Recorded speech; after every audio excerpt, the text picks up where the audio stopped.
using your new snake knife?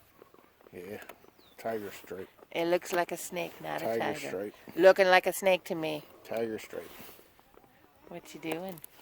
I'm gonna carve this around, all the way around, and then round the top off too. What name is that knife?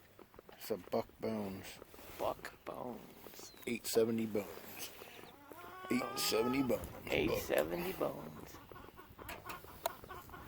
Got a nice little spot to put your finger to carve. So, working around. 420 HC steel. I don't know what kind. This is pretty tough wood right here. Whatever this is made out of. It's a giant dowel rod. I know, but it's pretty. It is pretty thick. Yeah. It was a chicken roost. Yeah, I know. I know. Okay, 820 bones. 870 bones. 870 bones. 870. 870. Book.